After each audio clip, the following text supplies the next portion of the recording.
So right now I'm headed to eastern Ukraine, where we'll be staying with military units and drone units who are fighting on the front lines. And I'm doing this right now because information is more critical than ever about the truth of what's happening in Ukraine.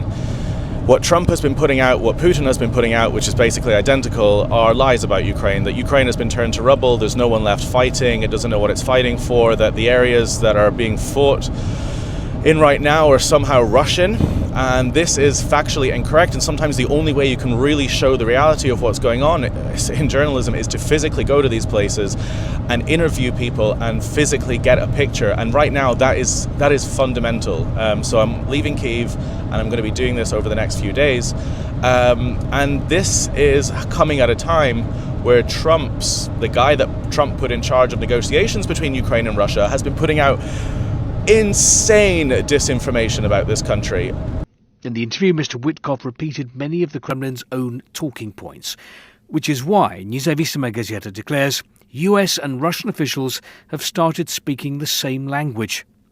In the interview, Steve Witkoff basically recognised the referenda on the new regions, Russian-occupied Ukrainian territory, joining Russia.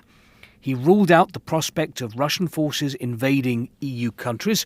He said Vladimir Putin and Donald Trump were friends and could meet soon.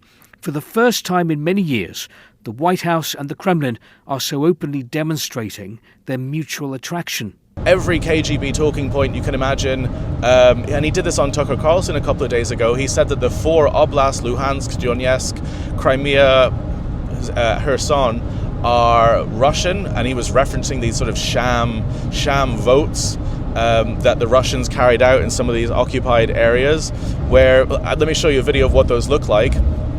Military marching to your door and forcing you to vote for their candidate at gunpoint, right? That's the democracy that he's talking about. And these are the same things he's been saying for the last few days about Ukraine speaking Russian, so, it is Russian. I mean, the majority of people that we'll be speaking to over the next few days are volunteer soldiers who didn't want this country, they didn't want to see what happened in the occupied areas happen to the rest of Ukraine, torture and murder of millions of people. And Harry's just reminded me that there are 1.3 million Ukrainians in the areas that Trump wants to give up to Putin, and that is 1.3 million Ukrainians who would be eradicated. Their children would be deported to various parts of Russia, and we've seen this happen, and it would be utter genocide. And this is what America's putting out, and this is why I'm going right now to show you what this country is actually fighting for and build a real picture of what's happening on the ground. And I'm going with Harry. Obviously, you know Harry. Harry is hand delivering drones, and he's delivering vehicles through the donations he's received in the last couple of weeks directly to these units. And he takes this risk and does that directly to these units because he can guarantee and see that it's going to exactly the right place. So if you want to support his work, One Team, One Fight will be in the description below. But coming back to what's going on here, I mean, the film that I documented, that I made in 2023 with John Sweeney, that was in a similar area-ish to where we're going, and that really helped shift the narrative for a lot of people about what was really happening in Ukraine. People who I knew who said, God, I didn't know it was as intense as it was. I didn't know the soldiers were as passionate as they are. And, that film was on Apple TV and it won 12 awards, and it had a big impact because information and putting information out properly and doing on-the-ground reporting is absolutely essential, because this war isn't just fought in the trenches, it's an information war as well, and America has joined in on the wrong side of that information war. And this is also happening because social media has become completely infested with Russian talking points, from Facebook to X, especially X, and it's really hard to get good verified stuff anymore. And it's great to sit in Kyiv and it's great to do commentary about these things, but unless you physically get in a car and actually spend time on the ground in these places, then it's really difficult to know what's going on. And obviously these trips are always risky.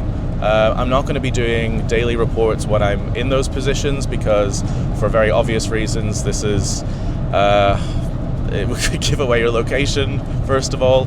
I have to make sure that all the footage I get goes through the SBU, gets double checked. Harry's going to show it to the units and make sure that they're happy with it. Everyone is blurred enough. So that might be why I'm going to be quiet for the next few days. But these trips are fundamental, and the last time I went to frontline positions was with Harry, and this was in November, and this is when I went to Kursk.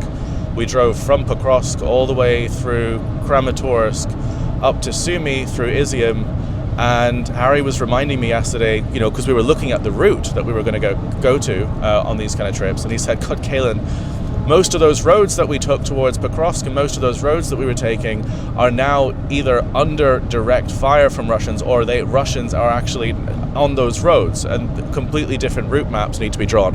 And that as well just shows how difficult the situation is for Ukrainians and for the front line right now. Russia, again, they've been putting North Korea troops on the ground to fight the Ukrainians. They've been using Iranian weapons to fight the Ukrainians, as well as all the stuff they have in Russia, and they're intensifying as much as they possibly can.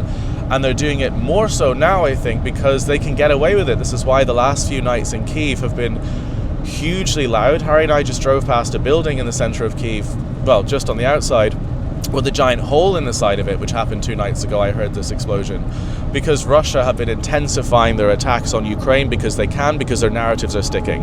And again, coming back to those narratives, what Trump has been putting out are genuine lies. And there is a video that I came across yesterday that shows a montage of Russian television, state TV, saying certain phrases about Ukraine, and then Trump literally repeating them in his talks, in his speeches, word for word. This is how dangerous this really is. He had a desire to fight Russia. Zelensky decided that I want to fight. Zelensky is gambling with World War III. You're gambling with World War III. Zelensky's poll ratings are low. His poll numbers aren't particularly great. So, Ukraine has to have elections if it wants to sit at the negotiating table. When they want a seat at the table, you could say the people have to... Wouldn't the people of Ukraine have to say, like, it's been a long time since we've had an election. Zelensky is disrespectful because he is used to talking to the Biden idiot. What you're doing is very disrespectful. That wasn't with me. That was with a guy named Biden, who is not a smart person. There is great probability that Ukraine will become Russia. They may be Russian someday. Americans have adopted our point of view. What has been said in this studio for a long time is now being said by the American administration. It's such a pleasure to watch. We rejoice whenever this happens in the enemy. Again, we live in a time where information is everything. All of us get our information from our news feeds, and our news feeds shift narratives. And so that's again, I'm going to go with the camera with Harry, and we're going to do on-the-ground interviews. I'm going to show you on-the-ground reporting. We'll look at maps, and we'll look at exactly what is going on. And I'm also taking a few of these risks as well, because there are not a lot of journalists on the ground right now in Ukraine, and there's a few different reasons for that. One, the mainstream media is really hemorrhaging staff and money right now. Advertisers are going online instead. Two, geopolitics, you have what's going on in Gaza and other conflicts. So it's fractured and split. But three is fatigue as well. People are fatigued about news about Ukraine, and it's difficult to generate public interest when people are fatigued about it. And that's because of social media, but that's also because of Russians trying to convince the world that either this fight doesn't matter, or that there are two sides to this. And that's the final thing that I wanted to talk about as well, is Witkoff, who we were talking about earlier, has literally said in an interview on Fox News this morning, or late last night, that there are two sides to every conflict. He said, I've covered so many conflicts in my life and there's always two sides. That is the biggest lie about what is happening in Ukraine right now, because with this conflict, there are not two sides. And I was talking to Paul Conroy on the weekend, veteran war correspondent, actually knows what he's talking about, unlike Trump's team.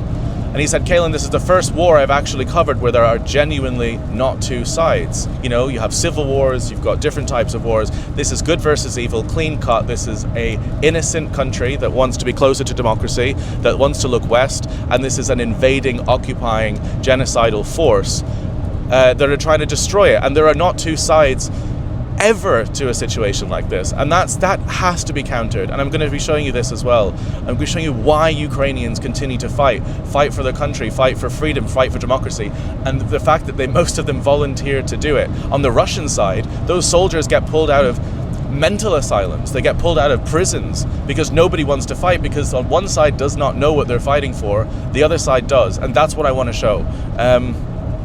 So yeah, if you want to support One Team, One Fight, I'll put the link in the description. Also, my kit is wearing down quite a lot, my film equipment.